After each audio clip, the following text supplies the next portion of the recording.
शारदा ने अपने इकलौते बेटे की शादी एक गांव की सीधी सादी कविता नाम की लड़की से ये सोचकर करवा दी कि गांव की लड़की है, घर परिवार को लेकर चलेगी। लेकिन शारदा के सारे सपने जब टूट जाते हैं जब वो अपनी बहू कविता और अपने बेटे अनुज की बातें सुन लेती है। मैंने आपसे शादी इसलिए की थी ताकि आप मुझे शादी के बाद शहर लेके चले, लेकिन आप तो यहाँ गांव में ही बसने की सोच रहे हैं। कविता, तुम अच्छे से जानती हो मैं अपनी फैमिली का इकलौता बेटा हूँ और मैं अपनी फैमिली से दूर नहीं जाना चाहता। अरे माँ भी शहर जाने के लिए तैयार नहीं होंगी। मैं चाहती भी नहीं हूँ कि वो हमारे साथ शहर चले, क्योंकि वहाँ मैं अपनी सास की किचकिच नहीं सुन सकती हूँ, बल्कि मैं आराम से अकेले अपनी लाइफ जीना चाहती हूँ। शहर में जॉइंट फैमिली कहाँ ही होती है। होती क्यों नहीं है? जो लोग फैमिली को लेके चलते हैं ना, उन सबकी जॉइंट फैमिली होती है और वो लोग एक साथ ना खुश रहते हैं। ये सब बस कहने की बातें हैं। आजकल कोई जॉइंट फैमिली में नहीं रहना चाहता। आप माँ जी को यही रहने दीजिए, मुझे लेकर चलिए। यहाँ पर चाचा जी चाची जी है ना, वो मिलकर इनका ख्याल रख लेंगी। अच्छा, माँ का ध्यान चाचा चाची रखेंगे और चाचा चाची का ध्यान कौन रखेगा? क्योंकि उनकी भी कोई औलाद नहीं है, वो मुझे अपनी औलाद समझते हैं और मैं अपने परिवार को छोड़ के कहीं नहीं जाऊंगा। मत जाइए, बिल्कुल भी मत जाइए। वैसे भी आप क्यों ही जाएंगे? मैं आपकी कुछ लगती ही नहीं हूँ। आप तो बस अपनी फैमिली के लिए नौकरानी लेकर आए हैं। कविता इतना कहकर गुस्से में वहाँ से चली जाती है। अनुज एक ज्वाइंट फैमिली में रहने वाला था, इसलिए उसने अपनी माँ की कहने पर ही शहर की लड़की की जगह गांव की लड़की से शादी करी ताकि वो उसकी ज्वाइंट फैमिली को साथ में लेकर चले।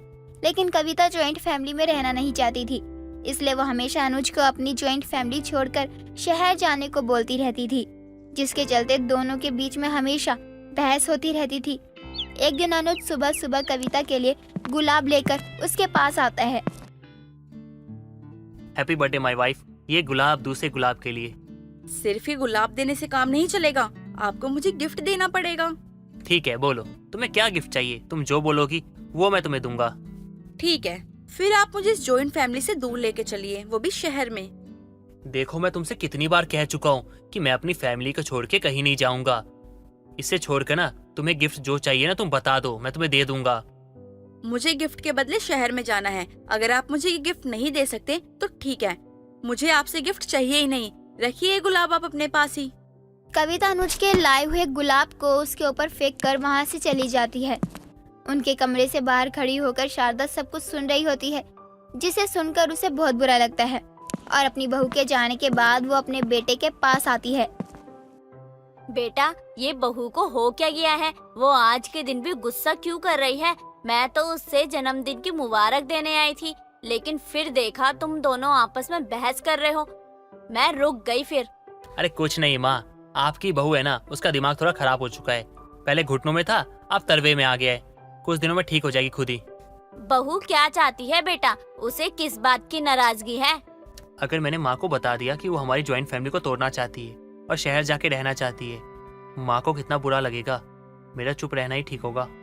बेटा, मैं तुझसे कुछ पूछ रही हूँ, तू बोल क्यों नहीं रहा है? अरे माँ, कुछ होगा बताने के लिए तभी तो बताऊंगा ना। आप परेशान मत हो, सब ठीक है। मुझे किसी काम के लिए ना बाहर जाना है, शाम तक आऊंगा। ठीक है, बाय। अनुज इतना कहकर बाहर चला जाता है और शाम तक लौटकर नहीं आता है। इस बात पर कविता का गुस्सा और बढ़ जाता है और उसके आने पर वो अपने कमरे का दरवाजा नहीं खोलती है, जिसकी वजह से उसे पूरी रात आंगन में ही सोना पड़ता है। देर रात शारदा की आंख खुलती है और वो अपने बेटे को परेशान अकेला आंगन में लेटा देखकर अपने आप से बोलती है, अब मुझे ही कुछ करना पड़ेगा, क्योंकि मैं अपनी खुशी के लिए अपने बेटे को तकलीफ में नहीं देख सकती हूँ। उस दिन भी सब जानते हुए मैंने जानकर इससे पूछा है कि ये अपनी मर्जी से मुझे सब कुछ बता दे, लेकिन इसने कुछ नहीं बोला ताकि मुझे दुख ना हो। लेकिन अब इसे मैं कैसे समझाऊं कि इससे दूर होने से ज्यादा दुख मुझे इसे तकलीफ में देखकर हो रहा है।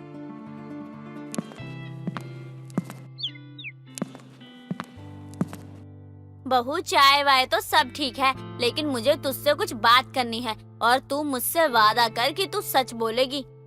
जी माँ जी, बोलिए, क्या पूछना है आपको? मैं जो बोलूँगी सच बोलूँगी। तेरे और अनुज में क्या चल रहा है? सच सच बता। माँ जी, मैं आपसे झूठ नहीं बोलूँगी, लेकिन मैं जॉइंट फैमिली में रहकर थक चुकी हूँ। मुझे शहर जाना है, अकेले अपनी लाइफ जीनी है, शहर देखना है।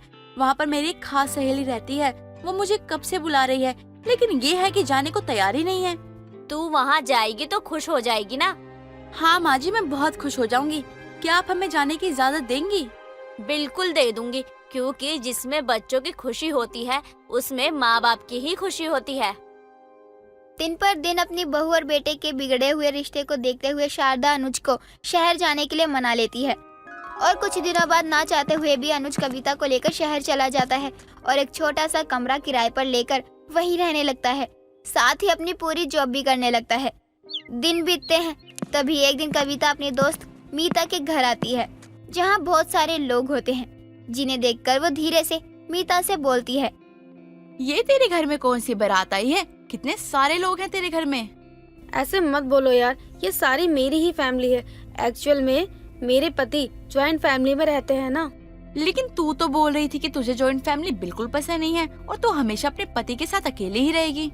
हाँ कहा था, क्योंकि उस समय मुझे ज्वाइंट फैमिली का मतलब नहीं पता था। अभी कुछ टाइम पहले मेरे पति को उनके बिजनेस में बहुत नुकसान हो गया। उनके सभी दोस्तों ने उनका साथ छोड़ दिया, जो ये कहते थे कि तुम्हें जब भी जरूरत होगी तो बता देना, मैं हमेशा तुम्हारे साथ हूँ। तब सभी फैमिली ने मिलकर उन्हें पैसे दिए, उनका काम शुरू करवाया, दिन रात उनके साथ मिलकर मेहनत करी और आज देखो फिर से सब कुछ ठीक हो गया। अगर ये फैमिली नहीं होती तो उन्हें दोबारा स्टैंड होने में ना जाने कितना समय लग जाता। यहाँ ये शहर में इतनी बड़ी जॉइंट फैमिली के साथ रह रही है, बल्कि ये कभी जॉइंट फैमिली में रहना ही नहीं चाहती थी। एक मैं हूँ जो शुरू से जॉइंट फैमिली में रही हूँ और फिर भी मैंने अपनी जॉइंट फैमिली को छोड़ दिया। क्या सोचने लगी तू? तेरी भी तो ज्वाइंट फैमिली है ना? हाँ मेरी भी जॉइंट फैमिली है। चल कोई बात नहीं, तू बैठ अपनी फैमिली के साथ, मैं बाद में आ जाऊंगी। कविता मीता के घर से अपने घर वापस आने लगती है, तभी रास्ते में उसका एक्सीडेंट हो जाता है। जब अनुज को पता चलता है तो वो उसे जल्दी से हॉस्पिटल लेकर जाता है और उसका इलाज करवाता है। इतने बड़े शहर में वो अकेले ही परेशान होता है। थोड़ी देर बाद कविता को होश आता है। तुम ठीक तो हो ना? हाँ, तुम्हें कुछ हुआ तो नहीं ना? तुम्हें पता है मैं बहुत डर गया था। तुम ना पता नहीं कब से सड़क पे पड़ी हुई थी, फिर एक बंदे का मेरे पास कॉल आया कि तुम्हारा एक्सीडेंट हो गया और मैं बड़ी मुश्किल से तुम्हारे पास पहुंचा। आप चिंता मत करिए, मैं ठीक हूँ। आप लोग यहाँ कैसे?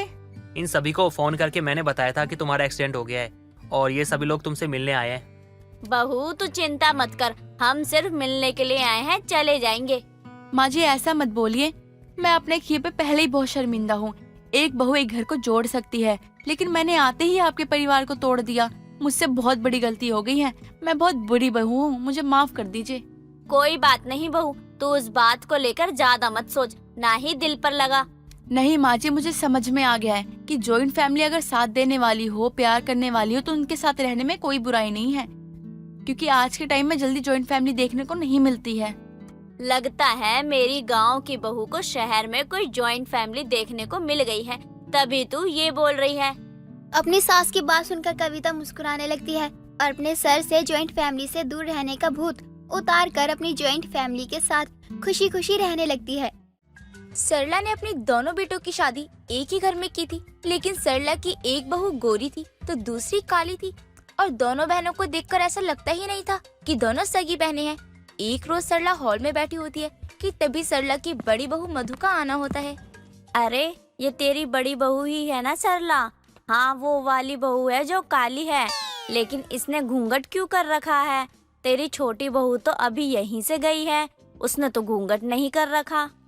अरे काकी, दीदी ने भी घूंघट इसीलिए करके रखा होगा क्योंकि दीदी का मुंह दिखने लायक भी तो नहीं है, दिन में भी कोई देख ले तो डर जाए। फिर तो ठीक ही है बहू, तू ऐसे ही घूंघट में रह, वरना मैं तो डर कर ही मर जाऊंगी। विमला तो थी ही ऐसी कि वो किसी का भी मजाक बना दिया करती थी, लेकिन नेहा जो कि मधु की सगी बहन थी, वो भी अपनी बड़ी बहन का हमेशा ही मजाक बनाया करती थी। और ये सब सुनकर भी मधु अपनी बहन या सास या फिर किसी को भी उल्टा जवाब नहीं देती थी। ऐसे ही एक रोज सरला हॉल में बैठी टीवी देख रही होती है और खाना खा रही होती है कि तभी सरला की प्लेट में नेहा जली हुई रोटी रख देती है। अरे ये क्या है बहू, अब क्या मुझे ये खाना पड़ेगा? किसने बनाई है ये रोटी? तू तो जितनी ही सुंदर है उतना ही काम खराब करती है। नहीं नहीं माँ जी, ये रोटी इन गोरे गोरे और नाजुक हाथों से नहीं बनी, बल्कि ये रोटी तो दीदी के काले काले हाथों को देख के जल गई है। इसमें दीदी की भी क्या ही गलती है, दीदी तो है ही ना काली। अब कल से रोटी मैं बनाया करूंगी माँ जी। चल ठीक है कोई बात नहीं, लेकिन बड़ी बहू को काम को थोड़ा लेकर समझाना पड़ेगा। जैसे उसकी शक्ल है वैसे ही उसकी अकल होती जा रही है। मधु किचन में से अपनी सास सरला और अपनी छोटी बहन जो कि उसकी देवरानी थी उनकी सारी बातें सुन रही होती है, लेकिन वो उन्हें कुछ नहीं कहती। और जब नेहा किचन में जाती है तो नेहा अपनी दीदी मधु से कहती है, दीदी आप तो जानती है ना मुझे डांट से कितना डर लगता है, इसलिए मैंने माँ जी से ये कहा कि वो रोटी आपने अपने इन काले हाथों से बनाई है। अरे कोई बात नहीं, उन्होंने तुझे कुछ कहा तो नहीं ना? नहीं, बस उन्होंने आपके बारे में 2 लाइन बुरी कही। चल ये सब छोड़, तू भी खाना खा ले रोटी बना देती हूँ, उसके बाद हम दोनों मिलकर काम कर लेंगे। दीदी मुझे भूख तो लगी है लेकिन मुझसे काम नहीं होगा, खाने के बाद मुझे नींद आती है और ये तो आप भी जानती हैं। छोड़ो ना, मैं शाम में खा लूंगी जब काम खत्म होगा तब, अभी हम काम ही करते हैं। मधु नेहा को खाना खिलाने के बाद आराम करने को कहती है और खुद काम में लग जाती है। इधर नेहा अपने कमरे में बेड पर लेटी हुई फोन चला रही होती है और खुद से बातें भी कर रही होती है। आज दीदी को माँ जी से खूब डांट पड़ने वाली है, क्योंकि बाल्टी में जो कपड़े में भिगोकर आई थी उसमें से एक सफेद कमीज भी है। टी शर्ट का कलर लग गया है और वो छूट भी नहीं सकता, इसलिए तो मैं बहाने से सोने आ गई। दीदी मुझे डांट से डर लगता है और आप तो बड़ी हैं और आपको शुरू से सुनने की आदत भी है। वो क्या है ना, आप जैसी बदसूरत है उस हिसाब से तो आपको सब सुनाते भी हैं और आपको तो इतना सुनने की आदत भी हो गई है। जिस दिन आपको कोई बोलता नहीं होगा उस दिन तो आप कमजोरी भी महसूस करती होंगी। बहू, अरे ओ बहू, कहाँ हो तुम दोनों? क्या हुआ माँ जी, सब ठीक तो है? आप इतने गुस्से में क्यों हैं? जी माँ जी कहिए ना, क्या हुआ?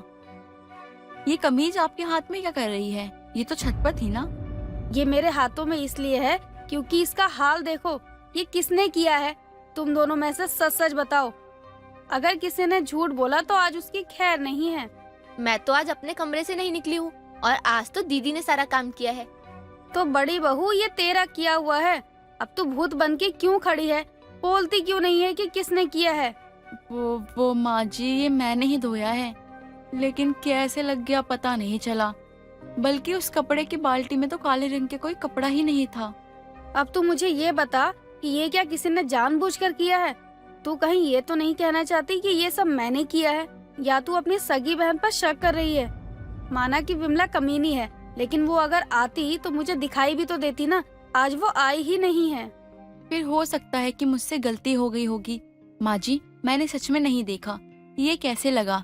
लाइए मैं इसे दोबारा साफ कर देती हूँ। अरे बहू, तेरी बहुत बहुत मेहरबानी।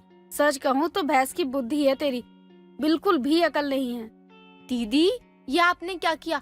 वो तो अच्छा है माँ जी अच्छी है, वरना दूसरी सासू माँ होती तो आपको ये तब तक कमीज साफ करवाती जब तक इस कमीज का कलर नहीं निकल जाता।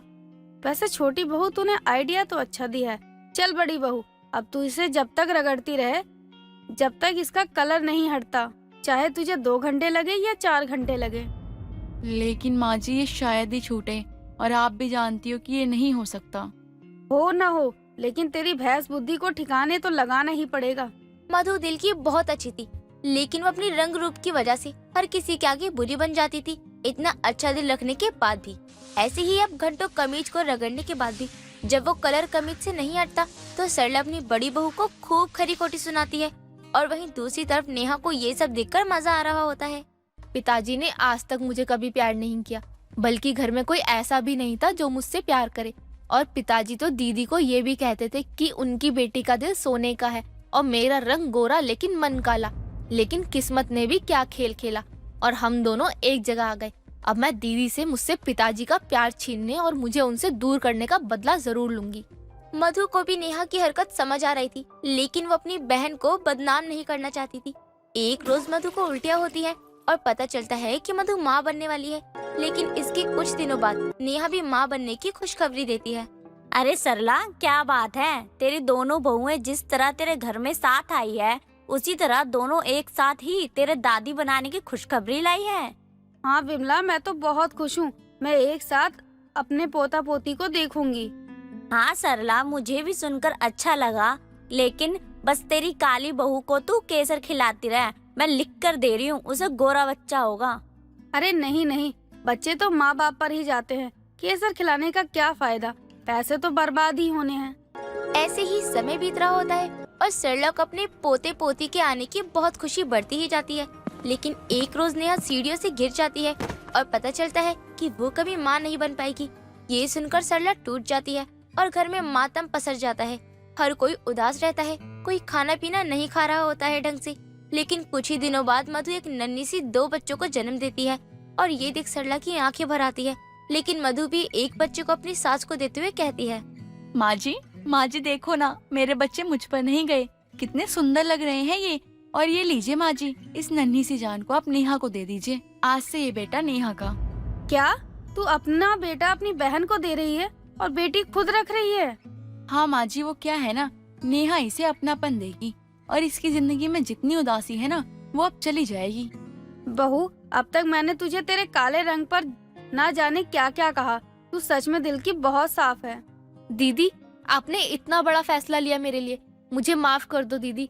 मैंने आपके साथ बहुत गलत किया, गलती मैंने की और सुनना भुगतना आपको पड़ा। नेहा खुद से अपनी सच्चाई सबको बता देती है, लेकिन मधु नेहा को कभी कुछ नहीं कहती, बल्कि हमेशा उसका सपोर्ट करती है और इस बात का नेहा को हमेशा ही दुख होता है। अबीर अपने परिवार में अपनी माँ और अपनी पत्नी रीतू के लिए आइसक्रीम लाकर कहता है, माँ, पापा, मैं आ गया। रीतू, जल्दी ये सबके लिए आइसक्रीम बाउल और स्पून लेके आओ। मैं सबकी पसंदीदा आइसक्रीम लेके आया हूँ। मतलब मेरे लिए बादाम वाली और पापा के लिए पिस्ता वाली हिलाया होगा जरूर। हाँ पापा। अरे रीतू, आओ ना, तुम्हारे लिए भी लाया हूँ। अरे आ तो गई, बार बार क्यों बोल रहे हो? अरे ये क्या, हम तो 4 लोग हैं, तुम बस 2 ही लाई हो। हाँ, अभी सारे बर्तन साफ करके आई हूँ, अब और बर्तन करूँ ताकि इनकी आइसक्रीम के बर्तन में घिसती ही रहूं। वो हम दोनों एक ही कटोरी में खा लेंगे, माँ जी और पापा जी वो भी एक में ही खा लेंगे। अरे वाह बहू, ये तो बहुत ही अच्छा आइडिया दिया तूने। और ऐसे करने से हम दोनों का प्यार और भी ज्यादा बढ़ेगा और तुम दोनों का भी। क्यों, सही कहा ना मनोरमा? अरे मोहन, आप भी पागल हो गए हैं क्या? बच्चे हैं, अरे बहू का तो लिहाज करिए। हाँ, सॉरी। अरे आइसक्रीम पिघल रही है, अभी इसमें सबके लिए कर दीजिए। अरे तुम नहीं कर सकती क्या? मैं भी तो थक कर आया हूँ। अरे तो मैं भी तो काम करती हूँ। रीतू की बात सुनकर अबीर ही बाउल में आइसक्रीम निकालता है, जिसके बाद सभी एक ही स्पून से एक दूसरे को खिलाते हैं। जब खाना खाने के बाद मनोरमा उठती है तो वो गिर जाती है, तभी मोहन उसे संभाल लेता है। दोनों एक दूसरे की आंखों में खो जाते हैं। ये देखकर अबीर ताली बजाकर कहता है, अरे वाह, आप दोनों आज भी रोमांटिक हैं। पापा, आपकी हड्डियों में आज भी जान है। हाँ, तेरे पापा तो अभी तक जवान हैं। ये आप क्या कह रहे हैं जी? बच्चे हैं, छोड़िए मुझे।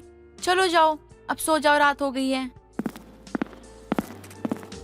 इतना टाइम हो गया, लेकिन माँ जी पापा जी को अभी तक शर्म नहीं आती, अब भी जवानी भरी पड़ी है। तुम ऐसा क्यों बोल रही हो? मैं भी तुम्हें प्यार करता हूँ, लेकिन पता नहीं तुम्हें हर वक्त मुझसे कांटे क्यों चुभते रहते हैं। अब तो टाइम भी हो गया, बेबी प्लान कर लो, या सामने से मम्मी पापा आके कहेंगे तब करेंगे। तुम पहले अपनी पोस्ट सैलरी को बढ़ाओ, इन 40,000 में कुछ नहीं होगा। ये भी इनफ है, आगे जाकर और बढ़ जाएगी। तुम्हारे तो हाथ में 1 लाख भी लाकर रख दूं तो भी तुम संतुष्ट नहीं हो। अब हो गया तुम्हारा लेक्चर, तो सो जाओ। रीतू और अबीर ने देखा अपने मम्मी पापा को इस उम्र में भी वो नए कपल्स की तरह एक दूसरे के साथ टाइम स्पेंड करते हैं, और ऐसा बॉन्ड उन दोनों में अब भी था। वक्त बीतता है। ऐसे ही एक शाम मनोरमा का जी बहुत घबरा रहा था, तभी वो नींबू चाट लेती है। उसे ठीक लगता है, लेकिन कुछ देर बाद वो उल्टी कर देती है, जिसके बाद उसकी तबीयत खराब होती है। तभी मोहन कहता है, अरे तुम्हारी तबीयत अचानक से ऐसे कैसे हो गई? कुछ उल्टा फुल्टा खा लिया था क्या? अरे नहीं जी, पता नहीं क्या हो रहा है, कल से ही मचल रहा है जी मेरा। आप डॉक्टर के पास चलिए मेरे साथ। हाँ, चलो। मोहन मनोरमा को बोलकर अपनी पत्नी को डॉक्टर के पास ले जाता है, जहां डॉक्टर उसका चेकअप करता है और कुछ देर बाद डॉक्टर उन्हें रिपोर्ट्स बता देता है, जिस बात को सुनकर वो शॉक हो जाते हैं और हॉस्पिटल से निकलकर बाहर एक बेंच पर आकर बैठ जाते हैं। आखिर ऐसी क्या बात होगी, जानने के लिए मनोरमा से ही सुनते हैं। सब तुम्हारी गलती है। अरे तुम्हें खुद पे कंट्रोल नहीं होता है क्या? अब क्या मुंह दिखाऊंगी मैं घर जाके बच्चों को? ऊपर से उस दिन तुमने कहा था तुम अभी तक जवान हो और हड्डियों में भी जान है तुम्हारे। अरे मनोरमा, मुझे बिल्कुल भी नहीं पता था कि ऐसा कुछ हो जाएगा। तुम तो रहने ही दो, मुझे बहुत गुस्सा आ रहा है तुम पर। अरे जिस उम्र में हमें पोता पोती खिलाने चाहिए, उस उम्र में तुमने मुझे माँ बना दिया। अपने 23 साल के बेटे के लिए एक छोटा सा भाई या बहन लाने वाली हूँ। सुनने में कितना अजीब सा लग रहा है। अब तो मेरा मन ही नहीं कर रहा कि मैं घर जाऊँ।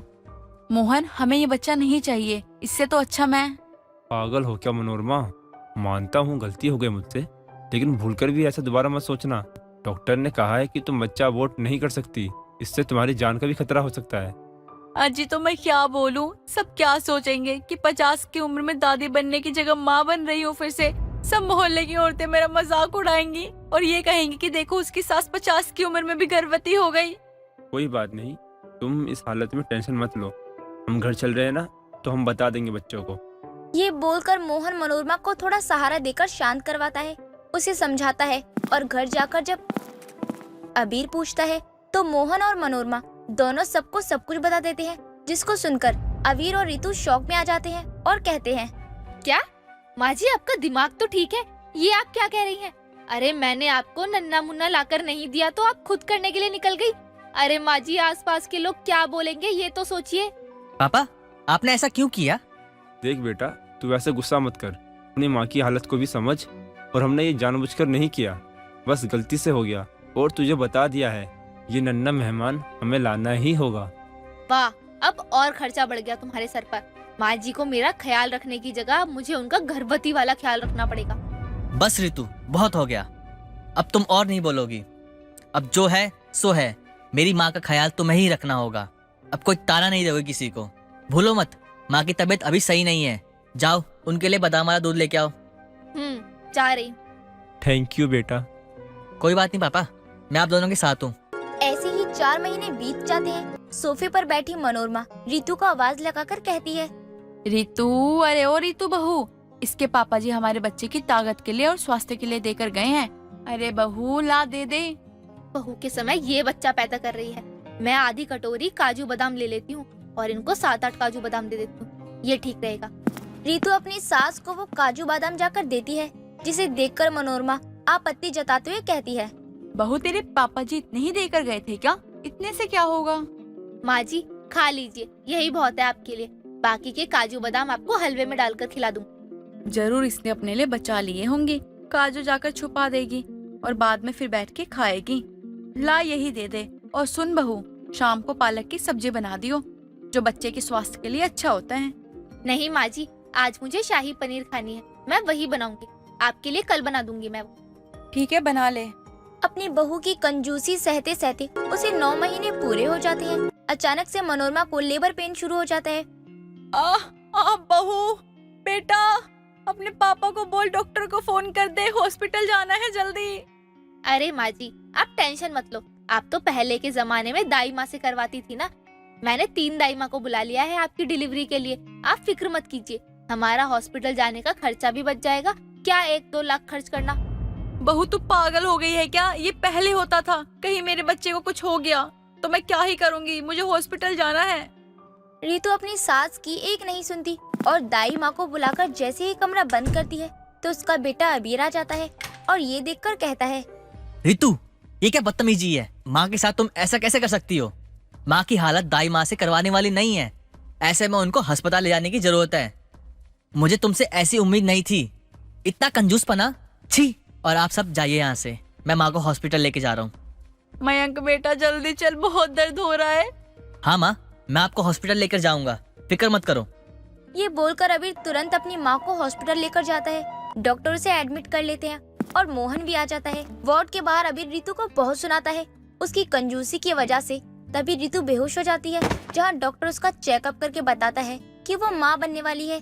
ये बात सुनकर अबीर का गुस्सा ठंडा हो जाता है और दूसरे डॉक्टर बाहर आकर बताते हैं कि मनोरमा को लड़की हुई है। ये सुनकर खुशियाँ मनाते हैं सभी और रितु अपनी सास से माफी मांग लेती है। अगले 9 महीने बाद रितु एक प्यारे से बेटे को जन्म देती है और अब सब घर में छोटे बच्चों के साथ खेलने लगते हैं।